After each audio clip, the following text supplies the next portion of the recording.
The rain hammered against the kitchen window like angry fists. I stood there, frozen, watching the water streak down the glass while his words echoed in my head. You've always been a burden, Claire. Always. The coffee mug slipped from my trembling hands. It shattered against the marble floor, the same marble he'd insisted we couldn't afford when I'd picked it out 3 years ago. The same marble he'd somehow found the money for after I caught him with his phone pressed to his ear at midnight, whispering promises to someone who wasn't me. But I didn't look down at the broken pieces. I kept my eyes on him, on this man I'd loved for 8 years, married for 5. This man who stood in our kitchen wearing his pristine airline uniform, his captain's stripes gleaming under the harsh overhead light, looking at me like I was something he'd scraped off his shoe. And then I smiled. Not because I was happy. Not because I was broken. I smiled because 3 hours earlier, I'd finally opened the manila envelope that had been sitting in our mailbox for 2 weeks. The one addressed to me, not him. The one he'd been intercepting every day when he got home from his flights. The one that contained photographs. Is there something funny about this, Claire? His voice was ice cold, the same tone he used with difficult passengers. Did you hear what I said? I heard him perfectly. But what he didn't know, what he couldn't possibly know, was that I'd been hearing a lot of things lately. Things he thought he'd hidden. Things he thought I was too stupid, too dependent, too much of a burden to discover. I heard you, I said quietly, my smile never wavering. I heard every word. The thunder crashed outside, and for just a moment I saw something flicker across his face. Uncertainty. Maybe even fear. He should have been afraid. Because while he thought he was delivering the final blow to our marriage, I was already 10 steps ahead. And by tomorrow morning, Captain Philip Torres was going to learn exactly what it felt like to lose everything. Everything. Before we continue, please write in the comment which country you are watching this video. We love knowing where our global family is tuning in from. And if this is your first time on this channel, please subscribe. Your support helps us bring even more epic revenge tales of life. Enjoy listening.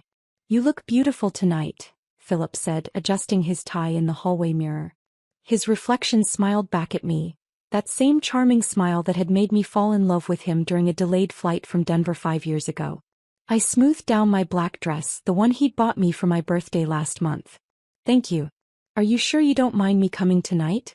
I know these airline functions are mostly work. He turned and pulled me close, his hands warm on my waist. Of course I want you there. You're my wife. The quarterly company dinner was being held at the Marriott downtown. As we walked into the ballroom, I recognized several faces from previous events. There was Miriam, the head of human resources, with her husband Tom. And Charlene, one of the senior flight attendants, laughing loudly near the bar. But it was the woman I didn't recognize who caught my attention. She was stunning, tall, blonde, wearing a red dress. She stood near the airline's display booth, chatting with the regional director. What made my stomach twist wasn't her beauty. It was the way Philip's entire body went rigid when he saw her. Who's that?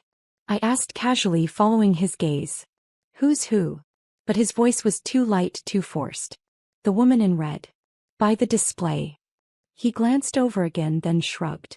No idea. Probably someone from corporate. But I watched him watch her for the rest of the night. And I watched her watch him back. You're quiet, Philip said as we drove home.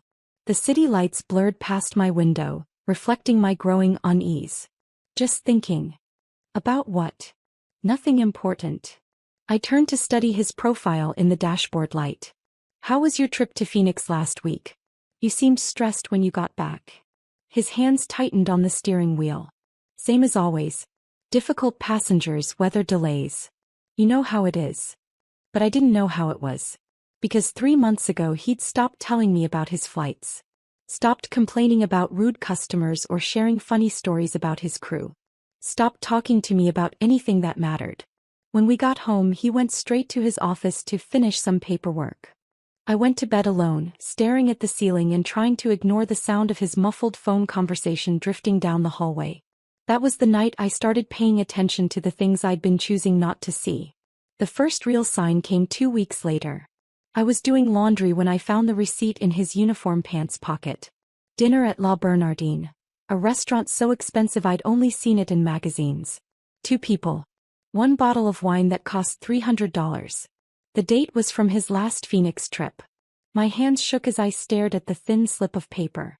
We'd been together for 8 years and Philip had never once taken me somewhere that fancy. When I'd mentioned wanting to try it for our anniversary last year, he'd laughed and said we needed to be more practical with money. I sat on the edge of our bed, the receipt burning in my palm like evidence of something I wasn't ready to name. "Claire? You home?" His voice echoed up the stairs. I shoved the receipt into my dresser drawer and called back, "Just finishing the laundry." But when he appeared in the doorway, his smile didn't reach his eyes. "Find anything interesting?" The question was casual. Too casual. Just the usual. Gum wrappers, loose change. I held up a pen. "This." Relief flickered across his face so quickly I almost missed it. That night at dinner I tested the waters. Charlene mentioned they're hiring for the Phoenix route. Said the crew really likes those flights. Philip's fork paused halfway to his mouth. "Charlene talks too much. She said the layovers are longer there. More time to explore the city." "It's just work, Claire. Nothing exciting." But his phone buzzed then and I watched his eyes dart to the screen. Watched his face change. Watched him push back from the table and mutter something about needing to take this call. I sat alone in our dining room picking at my pasta, and realized that my husband had become a stranger. Over the next few weeks, the signs multiplied like a cancer spreading through our life together. He started working out more, spending hours at the gym after his flights. New cologne appeared on his dresser. He bought new clothes, expensive ones, and when I complimented a particularly nice shirt he said it was an old one I'd somehow never noticed. He stopped reaching for me in bed. Stopped kissing me goodbye in the mornings. When I tried to initiate conversation his responses were clipped, distracted. "Are you okay?" I asked him one evening as he stared at his phone instead of the movie we were supposed to be watching together. "Fine. Why? You seem distant lately." He looked up then and for a moment I saw something cold in his eyes. "I'm not distant. I'm tired. This job is demanding, Claire. Not everyone gets to stay home all day." I worked part-time at a local bookstore, but I'd cut back my hours when Philip got promoted to captain. He'd said we didn't need the extra income, that he wanted me to have more flexibility. Now apparently that made me lazy. "I work too," I said quietly. 20 hours a week shelving books. He turned back to his phone. "It's not exactly stressful." I stared at him, this man who used to tell me how proud he was of my job, who used to say the bookstore was lucky to have someone who actually cared about literature. "When did you become so cruel?" He didn't even look up. "I'm not cruel. I'm realistic." That night, I lay in bed listening to him breathe beside me and I made a decision. I was going to find out what was happening to my marriage. I was going to find out who was destroying it. Her name was Amanda Shawn. It took me 3 weeks of careful detective work to piece it together, but once I had her name, everything else fell into place like dominoes. She wasn't from corporate. She was the wife of Marvin Shawn, the airline's biggest investor. The same Marvin Shawn who'd been on Philip's Phoenix flights for the past 4 months. The same Marvin Shawn whose business dinners Philip had been attending. Except Marvin Shawn hadn't been at those dinners. Amanda had. I found her Instagram account first. Photo after photo of expensive restaurants, luxury hotels, first-class airline seats. And in 3 of those photos, barely visible in the background or reflected in windows, was my husband. My stomach churned as I scrolled through months of her life, seeing places I recognized from Philip's credit card statements. Restaurants he'd claimed were crew dinners. Hotels where he'd said the airline had booked him extra nights due to weather delays. But it was her most recent post that made my blood turn to ice. A photo of a woman's hand wearing a diamond bracelet. The caption read, "When someone special shows you how much you mean to them. Sometimes the best relationships start as friendships." #grateful #new beginnings. I'd seen that bracelet before. Philip had been looking at it on a jewelry website 3 weeks ago, claiming he was browsing for a potential gift for his sister's birthday. His sister's birthday wasn't until December. I screenshot everything, my hands shaking so hard I could barely work my phone. Then I created a fake Instagram account and started following her more closely. The messages started appearing 2 days later. Not her public posts but her Instagram stories, the ones that disappeared after 24 hours. Photos of bouquets with no caption. A picture of champagne glasses with the words, "Celebrating new chapters." A shot of airplane windows with the comment, my favorite view these days. And then the one that broke me completely. A photo of two airline captains' wings pinned to a hotel pillow with the caption, "He's going to leave her soon. Just needs more time to figure out the logistics. I can wait.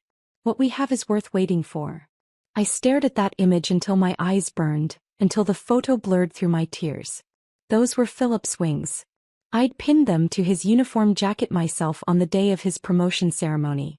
The man I'd celebrated with, the man I'd been proud of, the man I'd built a life with, was planning to leave me. And not only was he planning to leave me, he'd been discussing the logistics with his mistress like I was a business problem to be solved. I screenshotted that story too, even though my finger could barely tap the screen through my rage. But I wasn't done investigating. Not by a long shot. I hired a private investigator the next morning. His name was Vincent Price. No relation to the actor, he assured me with a tired smile. And his office smelled like stale coffee and disappointment. But his eyes were sharp, and when I showed him the photos I'd collected, he nodded like he'd seen this story 1,000 times before. "How long has this been going on?" he asked, taking notes on a legal pad. "I'm not sure. Maybe 4 months.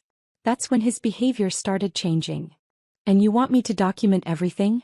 Photos, locations, financial records?" My throat felt tight. "Everything. Mrs. Torres, I have to ask, what are you planning to do with this information? If you're thinking about divorce, you should know that in this state." "I don't know what I'm planning yet." The words came out harder than I'd intended. "I just need to know the truth. All of it." He studied my face for a long moment, then nodded. "I'll need 2 weeks minimum. Maybe more if they're being careful." "They're not being that careful," I said, thinking about Amanda's Instagram stories. "She thinks this is a love story." Vincent's expression darkened. "They always do." While I waited for his report, I did some investigating of my own. I started going through our financial records more carefully, looking for patterns I'd missed before. What I found made my hands shake with rage. Philip hadn't just been taking Amanda to expensive dinners. He'd been paying for everything. Her spa treatments, her shopping trips, her weekend getaways to places he'd told me were work conferences. But worse than the money he'd spent was the money he'd hidden. We had 3 joint accounts and one account that was supposed to be our emergency savings. Except the emergency savings account now had $12,000 less than it should have had. Money that had been moved in small increments over the past months, transferred to an account I didn't recognize. I called the bank. "I'm sorry, Mrs. Torres, but I can't give you information about accounts that aren't in your name. But the money came from our joint savings. I should be able to trace where it went." "I understand your frustration, but bank policy." I hung up and stared at the statement in my hands. Philip had been systematically draining our savings to fund his affair, and I couldn't even find out where the money had gone. That's when I realized this wasn't just about another woman. This was about my entire future being stolen from underneath me. I called Vincent. "I need you to expedite that investigation," I said when he picked up. "And I need you to look into financial records too. Bank accounts, credit cards, everything. That'll cost extra." "I don't care what it costs." Because I was starting to understand that this wasn't just about Philip having an affair. This was about him systematically dismantling our life together while making sure I had as little as possible when he left. This was about him planning to destroy me. But what he didn't know was that I was about to start planning too. Vincent's report arrived on a Thursday morning via courier while Philip was on a 3-day rotation to Seattle. The manila envelope was thick, heavy with evidence I wasn't sure I wanted to see. I made myself a cup of coffee, sat at our kitchen table and opened it. The first section was photographs. Philip and Amanda at restaurants holding hands across tables. Philip and Amanda kissing outside a hotel in Phoenix. Philip and Amanda looking at engagement rings through a jewelry store window. Engagement rings. My coffee cup rattled against the table as I set it down with shaking hands. The next section was worse. Financial records that Vincent had somehow accessed, showing not just the transfers from our savings account, but where that money had gone. Philip had opened a separate account, in his name only, and had been depositing money there for 6 months. But more than that, he'd been using that account to pay for an apartment. A 1-bedroom place in downtown Phoenix, leased under his name. He wasn't just having an affair. He was building a new life.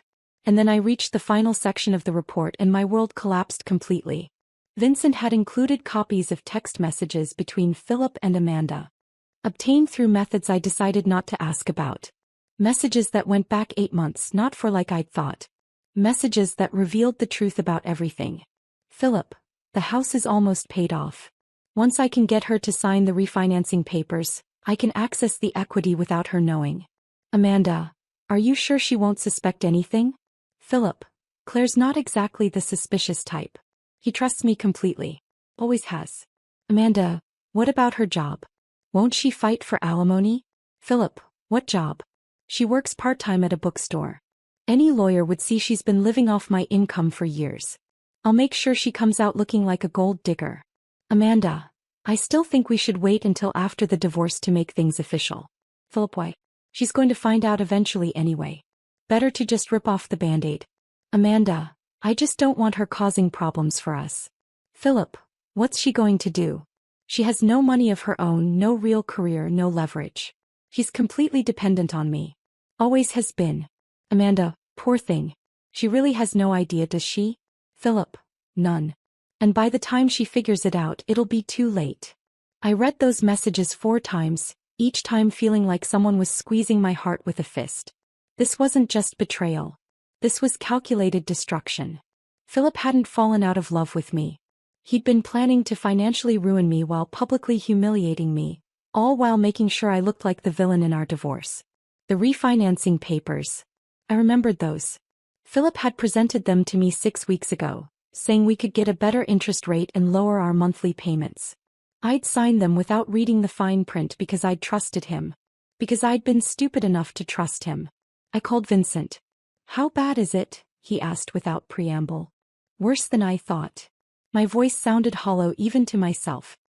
He's been planning this for months. I'm sorry, Mrs. Torres. I know this isn't what you wanted to hear. Actually, I said, surprising myself with how steady I sounded, it's exactly what I needed to hear. Because now I knew the full scope of what Philip was planning. And that meant I could start planning too. Vincent, I need you to do one more thing for me. What's that? I need you to help me disappear some money. The thing about being married to an airline pilot is that you learn to be self-sufficient. Philip was gone 3 or 4 days a week, sometimes more during busy seasons. I'd gotten used to handling things on my own. But what Philip didn't know was that I'd gotten very good at handling things on my own. While he thought I was just shelving books and reading romance novels, I'd actually been learning. Learning about investments from the finance books that came through the store.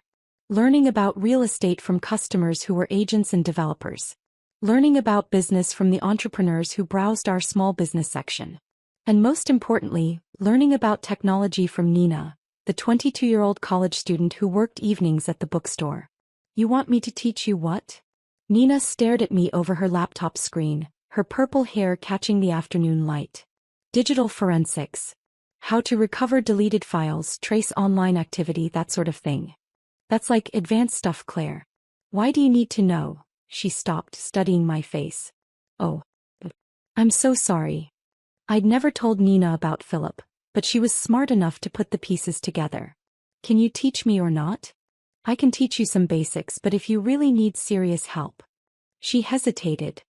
My brother works in cybersecurity. He owes me a favor. 3 days later, I was sitting in a Starbucks across from Nina's brother Tyler, learning things about digital privacy that I'd never imagined I'd need to know.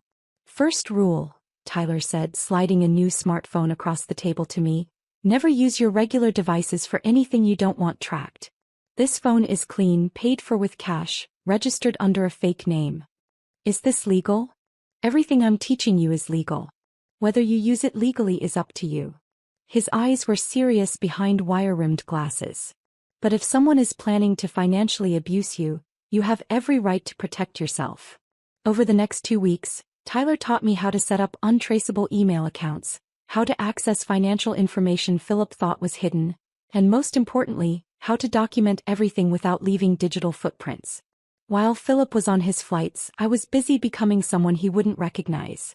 I opened my own bank account, at a different bank under my maiden name, and started moving small amounts of money from our joint checking account. $20 here, $50 there.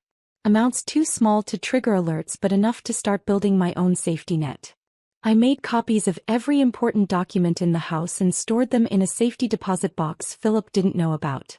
Marriage certificate, mortgage papers, insurance policies, tax returns. Everything I might need. And I started recording conversations. The first one was accidental. I'd left Tyler's special phone in the kitchen while making dinner, and it automatically started recording when Philip called to say he'd be late coming home from his flight. Sorry, babe. Weather delayed us in Seattle. Won't be home until tomorrow afternoon. That's okay. I understand. You're the best. I don't know what I'd do without you. The irony of that statement made my stomach turn. But what made it worse was that I could hear Amanda's voice in the background, and the recording had caught it clearly. Philip, hurry up.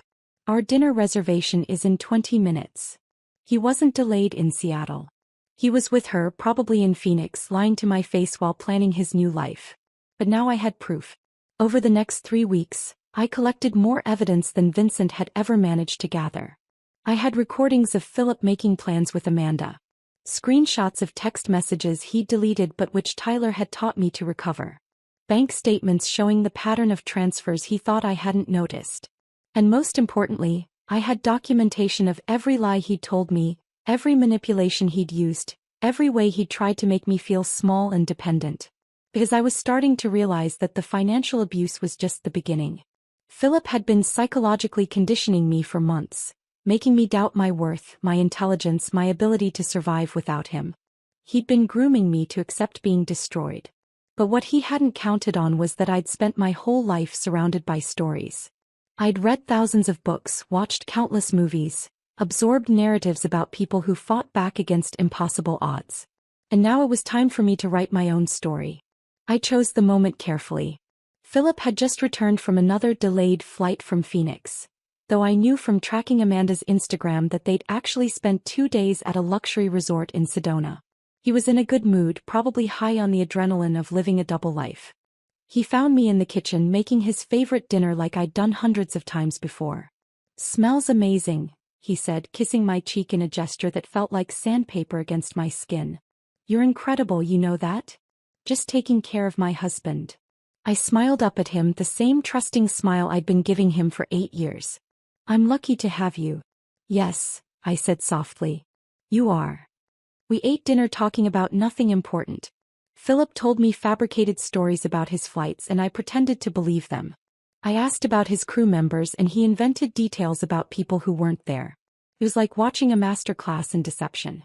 After dinner, he poured himself a glass of wine and settled into his favorite chair in the living room. I curled up on the couch across from him just like always. "Philip, can I ask you something?" "Of course." "Are you happy? With our marriage, I mean." He looked up from his phone and for a moment I saw something flicker across his face. Guilt? Annoyance? It was gone too quickly to identify. "What kind of question is that?" "I don't know. Lately you seem distant. Like your mind is somewhere else." "I'm fine, Claire. Just work stress. Because if something was wrong you'd tell me, right?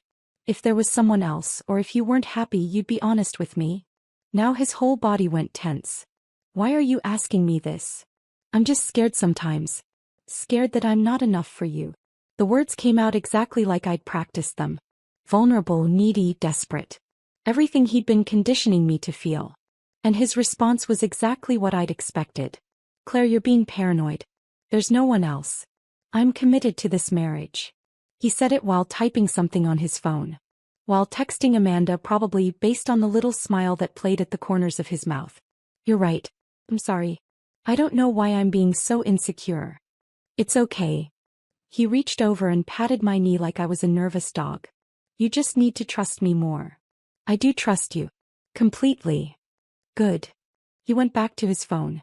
I sat there for another hour watching him lie to me with every text message he sent, every fake smile he threw in my direction, every casual touch that was meant to keep me believing in a marriage that had already ended in his mind. And then when he got up to go to bed I stayed on the couch. "You coming?" "In a minute. I want to finish this chapter." "Don't stay up too late." "I won't." But I did stay up. I stayed up all night sitting in our living room staring at the life we'd built together and saying goodbye to it. Because tomorrow, everything was going to change. Tomorrow Philip Torres was going to learn what it felt like to be destroyed by someone he'd underestimated. The next morning, Philip left for what he said was a 2-day rotation to Denver but which I knew was actually a romantic weekend in Napa Valley with Amanda. I'd seen the hotel reservation confirmation in his email, an email account he thought he'd hidden from me. As soon as his car pulled out of the driveway, I started making phone calls. The first call was to Miriam from Airline Human Resources. Claire, how nice to hear from you. How are you doing? I'm well, thank you. Actually, I was hoping you could help me with something. I'm planning a surprise party for Philip's 10th anniversary with the airline next month, and I wanted to coordinate with his schedule. Could you tell me what flights he's working this week? Oh, that's so sweet. Let me check. I heard typing in the background. Actually, Claire, Philip isn't scheduled for any flights this week. He requested personal leave through Friday. My stomach dropped even though I'd expected this. Personal leave? Yes, he submitted the request about a month ago. Said it was for a family emergency. Right. The family emergency. I forced my voice to stay steady. I forgot he'd already arranged time off. Thank you, Miriam. No problem. And what a lovely wife you are, planning surprises like that. If only she knew what kind of surprise I was actually planning. The second call was to Marvin Sean's office. Sean Industries, how may I help you? Hi, this is Claire Torres. My husband Philip is one of Captain Sean's regular pilots, and I was hoping to coordinate schedules for an upcoming flight. I'm sorry, ma'am, but Mr. Sean doesn't travel by commercial airline. He owns private jets. My grip tightened on the phone. Private jets? Yes, ma'am. Has for over 15 years. Is there something else I can help you with? No, that's all I needed to know. So Philip had never been flying Marvin Sean anywhere. The entire story about business dinners and professional relationships had been a lie from the beginning. The third call was the hardest one. Mom. Claire, honey. I wasn't expecting to hear from you today. How are things? Not good, Mom. Not good at all. I told her everything. About the affair, about the financial deception, about the text messages planning my destruction. She listened without interrupting, and when I finished she was quiet for a long time. What do you need from me? She finally asked. A place to stay. Maybe for a few weeks while I figure things out. You can stay as long as you need. But Claire, what are you planning to do? I'm going to make sure he can't do this to anyone else. Be careful, sweetheart. Don't do anything that could come back to hurt you. I won't. I promise. But even as I said it, I wasn't sure it was true. Because what I was planning wasn't just about protecting myself anymore. It was about justice. The fourth call was to Tyler. It's time, I said when he answered. I need everything we discussed. You sure about this? I've never been more sure of anything in my life. Hey, give me 2 hours. While I waited for Tyler, I started the physical preparations. I packed a suitcase with my most important belongings and put it in my car. I gathered all the financial documents I'd been copying and secured them in a waterproof bag. I charged both phones, my regular one and the untraceable one Tyler had given me. And then I sat down at Philip's computer and started the digital part of my plan. Tyler had taught me how to access Philip's accounts without leaving traces, and what I found there was even worse than I'd imagined. Not only was he planning to divorce me and take everything, but he'd already started the process. He'd consulted with a lawyer. He'd had our house appraised. He'd even drafted a separation agreement that would leave me with almost nothing while painting me as a manipulative woman who'd been living off his success for years. But most damaging of all, I found emails between Philip and Amanda discussing how to make me look unstable during divorce proceedings. Philip, if we can document erratic behavior, it'll support the narrative that she's been emotionally manipulative throughout the marriage. Amanda, what kind of erratic behavior? Philip, I'm working on it. Making her doubt herself, isolating her from friends, that kind of thing. Classic gaslighting techniques. Amanda, that seems cruel. Philip, it's necessary. If she comes across as a victim, she might get more in the settlement. This way I can paint her as the problem. Reading those emails felt like being stabbed repeatedly in the chest. Philip hadn't just fallen out of love with me, he'd been actively working to destroy my mental health to benefit his legal strategy. But now I had proof of that plan. And I was about to turn it against him. Tyler arrived exactly 2 hours later with a laptop bag and a grin that reminded me why Nina had described him as dangerously smart. You ready to become a digital ghost? he asked, setting up his equipment on our kitchen table. What does that mean exactly? It means we're going to make sure everything you do over the next few days can't be traced back to you. Clean digital footprints, untraceable communications, the works. For the next 3 hours, Tyler taught me advanced techniques I never could have imagined needing. How to spoof email addresses, how to create anonymous social media accounts, how to schedule messages to be sent automatically. But most importantly, he showed me how to make it look like communications were coming from somewhere else entirely. This is the nuclear option, he said, his expression serious. Once you use this, there's no taking it back. I understand. And you're sure he deserves this? I showed him the emails about making me look unstable. I showed him the bank records documenting the theft of our savings. I showed him the text messages planning my financial ruin. Tyler's face darkened as he read. Yeah, he deserves this. The plan was elegant in its simplicity. First, I was going to expose Philip's affair to everyone who mattered in his professional and personal life. Not through angry accusations or emotional confrontations, but through careful documentation that would be impossible to deny. Second, I was going to make sure Amanda's husband found out about the affair in a way that would cause maximum damage to both of their reputations. And third, I was going to ensure that Philip's systematic financial abuse was documented in a way that would protect me legally while destroying his credibility. But the final part of the plan, the part that made my hands shake with anticipation, was more personal. I was going to give Philip exactly what he'd been planning to give me: complete humiliation followed by devastating loss. Tyler finished setting up the automated systems and walked me through the timeline one more time. Remember, once this starts, it's going to move fast. Are you ready? I thought about 8 years of marriage. 8 years of trust, support, and love that Philip had decided were worthless. 8 years of building a life that he'd been planning to destroy while making me believe it was my fault.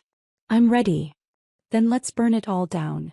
The first message went out at 6 a.m. on Saturday morning, while Philip was probably having breakfast in bed with Amanda at their Napa Valley resort. It went to his entire crew roster. Pilots, flight attendants, ground staff, everyone. The subject line was simple: the real Captain Torres. The email contained no accusations, no emotional pleas, no angry rants. Just facts.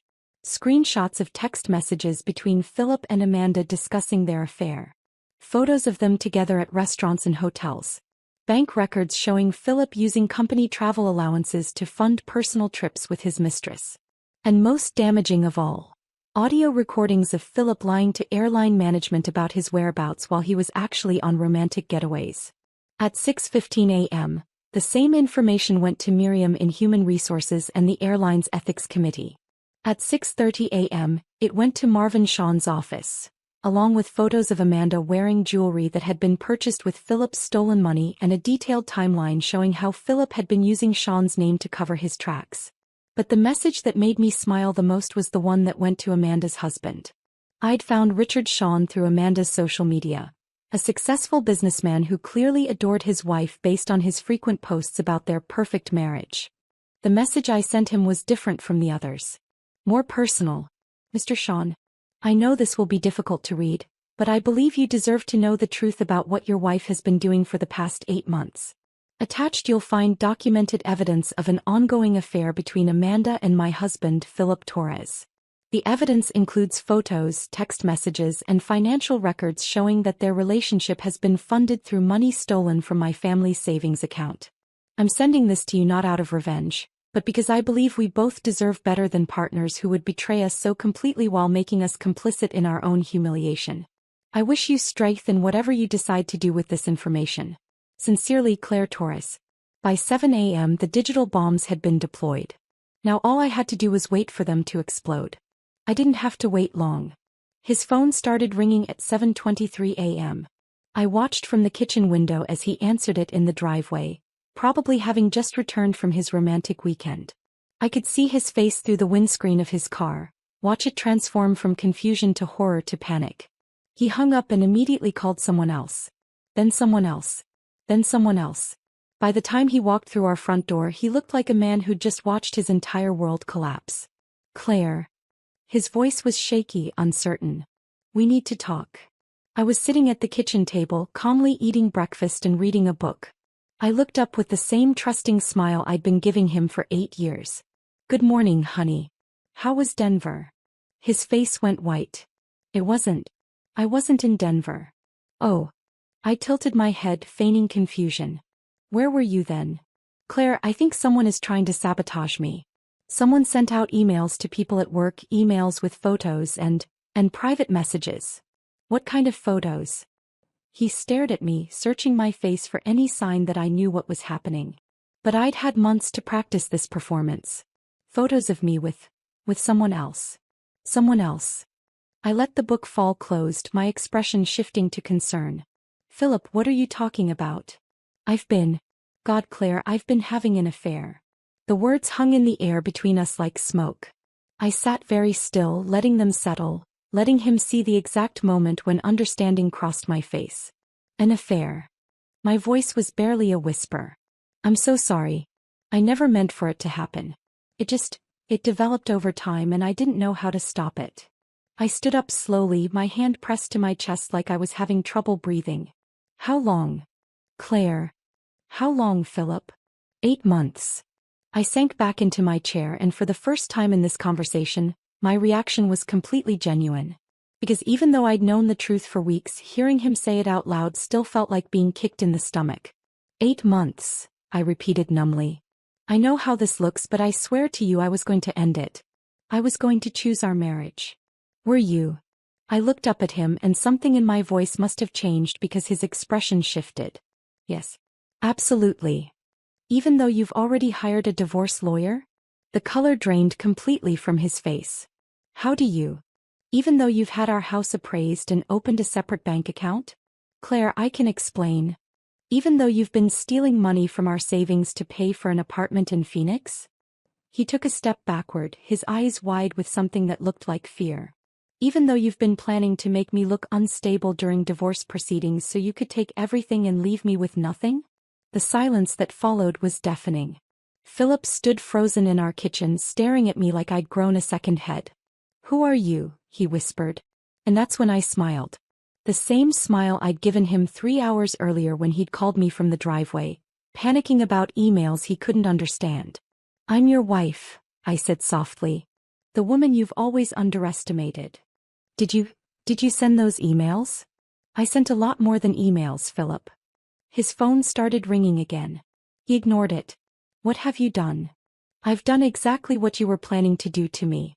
I've told the truth about who you really are to everyone who matters in your life. You're going to destroy my career. Your career. I laughed, and the sound surprised even me with its bitterness. Philip, your career was over the moment you decided to use company resources to fund your affair. Your career was over the moment you lied to your supervisors about where you were and what you were doing. I didn't destroy your career. You did. Claire, please. We can work this out. We can go to counseling. We can what? I stood up again, and this time my voice was steady as granite. We can work out the fact that you've been psychologically abusing me for months. We can work out the fact that you stole $12,000 from our savings. We can work out the fact that you were planning to leave me homeless and penniless while painting me as a gold digger. His phone rang again. And again. Answer it, I said. What? Answer your phone, Philip. I want to hear what your new reality sounds like. With shaking hands he answered the call. Hello. I could hear yelling from the other end. Male voice, furious, threatening. Philip's face went gray. Richard, I can explain. More yelling. Philip held the phone away from his ear. Richard, please just listen. The line went dead. That was Amanda's husband, I said conversationally. He's probably calling his lawyer right now. Did you know he's worth about $50 million? And that he has a very strict prenup with Amanda? I imagine she's about to become significantly less wealthy. Philip stared at me like I was a stranger. This isn't you, Claire. This isn't who you are. You're right, I agreed. The Claire you knew was naive. He was trusting. She believed the best about people even when they were showing her their worst. I walked toward him and he actually backed away. But that Claire is gone, Philip. You killed her when you decided that 8 years of marriage was worth less than a few months of excitement with a married woman. You killed her when you decided to steal from our savings account. You killed her when you started planning to make her look crazy so you could destroy her in court. I never wanted to hurt you. Yes, you did. My voice cut through his protest like a knife. You wanted to hurt me badly enough that I would never recover. You wanted to take everything from me. My home, my security, my sense of reality, and leave me with nothing while you started your perfect new life. His phone started ringing again. Answer it. Claire. Answer it or I'll answer it for you. He looked at the caller ID and his face went white. It's my supervisor. Then you'd better take that call. He answered with a shaking hand. The conversation lasted less than 30 seconds, and when he hung up, his shoulders were slumped in defeat. They've suspended me pending investigation. Good. Good. He looked at me with something approaching hatred. You've destroyed my life. No, Philip. I've revealed your life. There's a difference. And then I said the words I'd been waiting months to say, the words that felt like setting down a 1,000-pound weight I'd been carrying on my shoulders. I want a divorce. The next few days passed in a blur of phone calls, legal meetings, and Philip's increasingly desperate attempts to salvage his reputation. It turned out that my digital revelation had been even more effective than I'd hoped. The airline launched a formal investigation into Philip's conduct, focusing particularly on his misuse of company resources and his lies about his whereabouts during scheduled work periods. The preliminary findings suggested he would not only lose his job but might face criminal charges for fraud. Amanda's situation was even worse. Her husband Richard had immediately filed for divorce and was seeking to have her removed from several corporate boards where her position had been dependent on her marriage to him. The prenup she'd signed was ironclad. She was going to lose almost everything. But it was the personal fallout that seemed to affect Philip most. Everyone hates me, he said on Wednesday morning, sitting at our kitchen table with his head in his hands. My crew, my supervisors, even my sister won't take my calls. That's what happens when people find out who you really are. This isn't who I really am. I made a mistake, Claire. One mistake. 8 months isn't a mistake, Philip. Stealing $12,000 isn't a mistake. Planning to psychologically destroy me isn't a mistake. Those were choices. He looked up at me with red-rimmed eyes. What do you want from me? What will it take for you to forgive me? The question was so absurd that I almost laughed. Philip, there is no universe in which I forgive you. Not because I'm cruel, but because forgiveness would require you to understand what you've done wrong. And you still don't get it. You didn't just cheat. You systematically planned to destroy my life while making me complicit in my own destruction. You made me feel crazy for suspecting something was wrong. You made me feel guilty for not trusting you. You made me feel like I wasn't worth the basic respect of honesty. I sat down across from him and for a moment, I felt a flicker of the old familiarity. This man I'd shared a bed with for years, whose coffee preferences I knew by heart, whose mother's birthday I'd never forgotten. The affair I might have been able to work through, I continued. But the financial abuse, the psychological manipulation, the plan to leave me with nothing while painting me as the villain? That's unforgivable. I was scared. I didn't know how to tell you I wasn't happy. So you decided to destroy me instead? He didn't have an answer for that. That afternoon I met with my divorce attorney, a sharp woman named Helena Jefferson who'd come highly recommended by Vincent. Your husband's position is challenging, she said with something that might have been amusement. His attorney called this morning asking if we'd be willing to consider an amicable settlement. What kind of settlement? He's offering to split all assets 50-50 and pay you spousal support for 2 years. I almost laughed. 2 months ago he was planning to leave me homeless. Now he wants to split everything equally. That's the beauty of having evidence, Mrs. Torres. Your husband no longer has any leverage. What do you think I should ask for? Helena leaned back in her chair, studying me with sharp eyes. What do you want? It was a good question. What did I want? A month ago I would have said I wanted my marriage back. I wanted the man I'd fallen in love with, the life we'd planned together, the future we'd dreamed about. But that man had never existed. The life we'd planned had been built on lies. The future we'd dreamed about had been a fantasy he'd never intended to honor. I want to make sure he can never do this to anyone else. Then let's talk about what that looks like legally. We spent the next 2 hours crafting a divorce settlement that would ensure Philip faced real consequences for his actions. Not just financial consequences, though those would be significant, but consequences that would follow him for years to come. When I got home that evening, Philip was packing boxes in the living room. Moving out? I asked. You're going to get the house anyway. Might as well start now. Where will you go? Amanda's apartment. The lease is in my name, so I guess I'll live there alone now. The irony wasn't lost on me.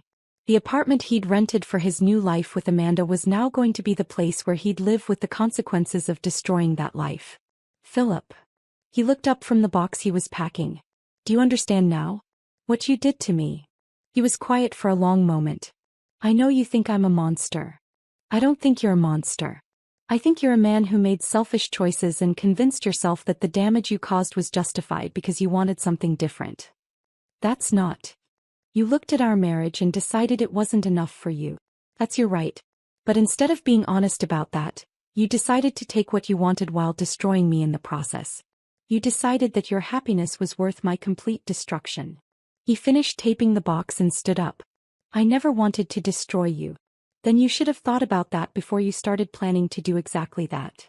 That night, I slept alone in our bed for the first time in 5 years. I thought I would feel sad or lonely or afraid. Instead, I felt free. 3 months later, the divorce was final. Philip had lost almost everything. His job was gone permanently. The airline's investigation had uncovered not just his misuse of company resources, but several other violations of policy that would make him unemployable in the industry. His pilot's license was under review by the FAA. His reputation in the aviation community was destroyed. The financial settlement had been brutal for him and generous for me. I got the house, most of our savings, and substantial alimony for 5 years. More importantly, I got legal documentation of his financial abuse that would follow him into any future relationships. Amanda's situation had been even worse.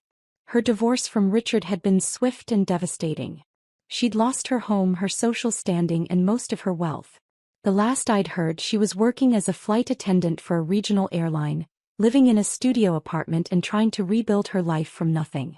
I should have felt satisfied watching their lives fall apart. I should have felt vindicated seeing them face consequences for their actions. Instead, I felt nothing. Like I'd spent all my anger and pain on destroying them and had nothing left for myself. That's when I realized that revenge, however satisfying, wasn't the same as healing. You seem different, Nina said one afternoon as we restocked the fiction section together. Quieter than before. Different how? I don't know. Like you won something but it didn't make you happy. She wasn't wrong. I'd won everything I'd wanted to win. Philip was paying for what he'd done. Amanda was paying for what she'd done. Justice had been served. So why did I feel so hollow? Nina, can I ask you something? Sure. When someone hurts you, really hurts you, is making them pay for it supposed to fix the hurt? She looked at me thoughtfully. I don't think revenge fixes anything. I think it just balances the scales maybe? But the hurt is still there. Then what does fix it? I think you have to rebuild yourself. Like from scratch. Figure out who you are when you're not defined by what someone else did to you. That night, I sat in my living room now, legally and completely, and tried to figure out who Claire Torres was when she wasn't Philip's wife or Philip's victim or Philip's destroyer. I was 32 years old. I had no children, no significant career, no clear plan for my future beyond making sure Philip paid for what he'd done to me. But I had things. I had a house that was completely mine. I had enough money to live comfortably for several years. I had skills I'd learned over the past months. Skills in research, in resilience, in standing on my own 2 feet. And most importantly, I had the knowledge that I was strong enough to fight back when someone tried to destroy me. What do you want to do with that strength? I whispered to myself one night. The answer didn't come all at once. Came slowly in small moments. In the quiet mornings when I walked past the empty shelves Philip had once dictated with his taste. In the afternoons when I found myself sitting in little independent bookstores, breathing in the scent of paper and ink, feeling calm for the first time in years. Books had always been my secret refuge. Worlds I could escape to when my own life felt too small, too suffocating. Somewhere along the way I realized that maybe my future didn't need to be about fighting anymore. Maybe it could be about building. So I made a decision. I sold the furniture Philip had chosen. I cleared out the things that still smelled of him. And then I used part of my settlement money to lease a storefront in the heart of the city. It took months of planning, painting, and rebuilding, but eventually the doors opened to my bookstore. Tall shelves, warm lighting, second-hand treasures alongside crisp new releases. A little coffee corner with mismatched chairs. A place that was mine in every sense of the word. The first time I turned the key in the lock and flipped the sign to open, I cried. Not because I was sad, but because I'd done something Philip never thought I could do. I'd created a life that had nothing to do with him. I named the store Burden's End. Some people asked about the name and I only ever smiled. Business started slowly, but then it grew. Students came to study. Readers came to browse. Lonely people came to sip coffee and find company in the pages of a book. And every day I found myself healing a little more. My mother visited one Saturday, running her hand over the spines of the books. "You look happy," she said softly. "Really happy." "I am." "Even after everything?" "Because of everything." I smiled. Philip thought I was a burden. He thought I couldn't survive without him. But he was wrong. I'm not a burden. I'm someone who builds. I didn't become a crusader. I didn't open a program or lead a movement. I rebuilt myself. Brick by brick, book by book, choice by choice. And in that little shop filled with stories, I finally found my own. Philip had looked me in the eyes and said, "You've always been a burden." He'd been wrong about that too. I wasn't a burden. I was free. And I was just getting started.